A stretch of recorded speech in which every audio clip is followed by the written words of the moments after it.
que mais sanções o Trump pode emplacar no Brasil sem que isso vire o caos por completo, né? Porque, pô, você já tirou passaporte de ministro, de família de ministro, você já sancionou, e eu estou falando dos ministros de Estado, de governo, você já sancionou os ministros do STF, já tem a questão das taxações que a gente sabe que não são de ordem econômica. O que mais pode se fazer? Até onde pode ir? E você acredita que realmente o Trump vai para cima com a inevitável condenação do Bolsonaro? Por que eu pergunto isso? Porque o Trump está se notabilizando por ser um arregão, né? Eu vou para cima da Venezuela, não sei o que. Ih, peraí que tem um temporal aqui, vamos voltar, não é por aí. Não, agora a Califórnia vai ver, eu vou descer porrada lá. Daí o governador da Califórnia diz assim, ó, se você vier quente, eu vou fervendo. Daí ele diz, não, dessa semana não, que né, o tempo tá para chuva e tal, a gente deixa para um outro dia, vamos combinar um feriado aí que é melhor. Ele vem mesmo ou você acha que de repente agora é a hora dele baixar a bola e não comprar essa guerra perdida, Samuel?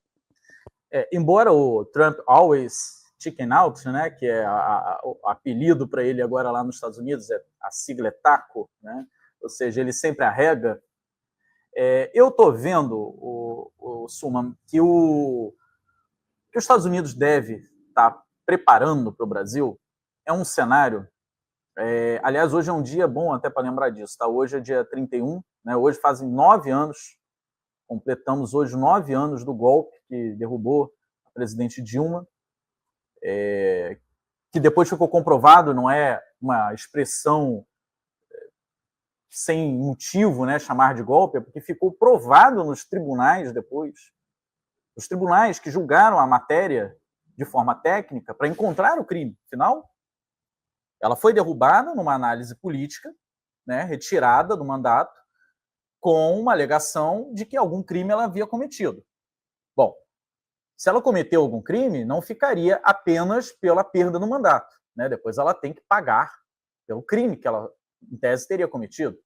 No momento da apreciação desses crimes que justificaram a retirada dela da presidência, ficou comprovado que não havia crime. Eu acho que é importante a gente até ressaltar, e me desculpe eu ter fugido um pouco da tua pergunta, só um parênteses, mas eu acho importante registrar isso, Thiago. É importante a gente destacar toda vez que um suposto coração valente desse aí, Mel Gibson, vier falar que a coração valente de verdade, né, que foi a Dilma, ela foi afastada do mandato conferido pelo povo de forma ilegal. Ah, mas foi tudo dentro da lei no momento do processo. Sim, foi. E depois ficou comprovado que aquilo do qual ela foi acusada não era verdadeiro. Então, se não era verdadeiro, qual o crime sustenta o afastamento de uma presidente eleita por mais de 50 milhões de eleitores? Nenhum. Nenhum crime. Ela se deixou levar o julgamento até o final, com 2 excelentes advogados, um deles eu tenho o prazer de conhecer bem proximamente, que fez a defesa de todos os elementos tributários que eram apontados contra ela, e provou por A mais B em todos os tribunais, até o final, na Justiça Federal de primeira instância, na segunda e até a última instância. Em todas elas, ficou comprovado de que não houve. É porque pedalada fiscal nem é crime, né? Não tem lá na lei, pedalada fiscal, pena não tem. A pedalada foi um termo, um jargão, um apelido dado para a emissão de crédito suplementar fora do que a lei permitiria. E ficou comprovado de que os créditos suplementares orçamentários eram sempre feitos pelos presidentes anteriores e continuaram sendo feitos pelos presidentes posteriores, porque nunca foram ilegais. Revestiu-se de uma narrativa midiática algo plenamente banal. É como se dissesse, a Dilma atravessou a rua, ela fez uma pedalada pedestre, sei lá, de rua. Olha, é um crime, não pode atravessar a rua. Mas nunca foi crime, continua não sendo. Pois é. Então, as tais pedaladas fiscais, que eu gostaria muito que a esquerda não repetisse esse termo, porque esse termo derrubou a Dilma. Isso serviu para derrubar a Dilma. O que ela fez foi a emissão de créditos suplementares no orçamento. É o que é feito cotidianamente. Então ficou provado judicialmente que a Dilma não... Se fosse, desculpa te interromper, Samuel, mas se fosse algo levado a rigor, quase todos os governadores teriam que ser empichados na história desse país. Fernando Henrique deveria ter sido empichado e depois de Dilma, o próprio Bolsonaro deveria ter sido empichado. Se a coisa fosse a rigor, né, levar em consideração uma estrutura criminal com base no suplemento, nessa lógica suplementar. E mais, Thiago, eles fizeram uma coisa tão bizarra que sequer o ano fiscal fechou com um crédito não autorizado. O crédito foi autorizado. Então, mesmo fazer o crédito suplementar não é crime. Fazer o crédito suplementar autorizado pelo Congresso, minimamente, se fosse crime, levaria o Congresso inteiro junto no crime cometido. Claro. Mas não, foi aprovado ao final do ano, quando fecha a conta, faz a continha de padaria, né? Fechou no final do ano. Tá saldo devedor? Não, tá saldo positivo, que foi tudo autorizado, tá tudo dentro da lei. Então a Dilma foi condenada por algo que não era crime e que no final sequer contabilmente ficou registrado, que houve autorização do Congresso. É importante destacar tudo isso. A Dilma foi derrubada sem nenhum crime. Isso não é discurso da esquerda. Isso não é o que nós queríamos que fosse verdade. Isso é o que a justiça brasileira, completamente contrária ao PT naquele período, foi obrigada a reconhecer anos depois, com o andar do processo. Foi ganhando em todas as instâncias e o Ministério Público recorrendo para tentar provar que haveria algum crime. E no final não comprovou, porque não havia. Então, é isso que nós estamos lembrando hoje. 31 de agosto, uma presidente da República eleita com mais de 50 milhões de brasileiros foi tirada do poder sem um crime sequer cometido. E a avaliação dela, como alguns... mas ela foi condenada pelo conjunto da obra. Qual o conjunto da obra? Agora quem analisa o conjunto da obra é o Datafolha? E se for assim, era para o Bolsonaro ter sido tirado também, era para o Temer ter sido tirado. Isso não existe. Agora o Instituto de Pesquisa me joga um número e eu jogo a eleição fora. E mais, né, Samuel? Eu não concordo que o governo da Dilma era péssimo. Eu acho que ele poderia ter sido melhor na segunda gestão, mas não era péssimo. Mas impeachment não é remédio para governo ruim. Se não for assim, aí a democracia nunca se estabelece. Né? Exatamente. É remédio para incorreção na administração pública e o cometimento de crimes. E aí o Bolsonaro cometeu inúmeros crimes e terminou o mandato. Né? Terminou os seus 4 anos. Então, pau que bate em Chico não bateu em Francisco. Não tem. É lógica então, de poder.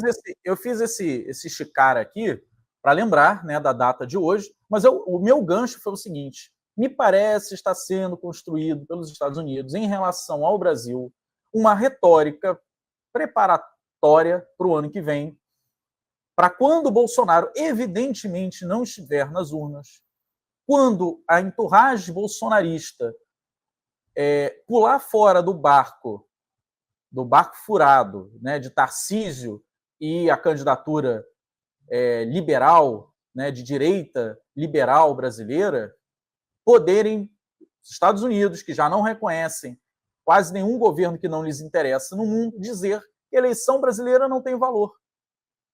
Para poder promover, quem sabe, um Guaidó no Brasil, para poder dizer, eleição sem Bolsonaro é uma eleição que não vale. O sistema judicial brasileiro é todo controlado pelo governo do PT, porque é exatamente o que eles dizem dos países que eles não querem reconhecer a democracia.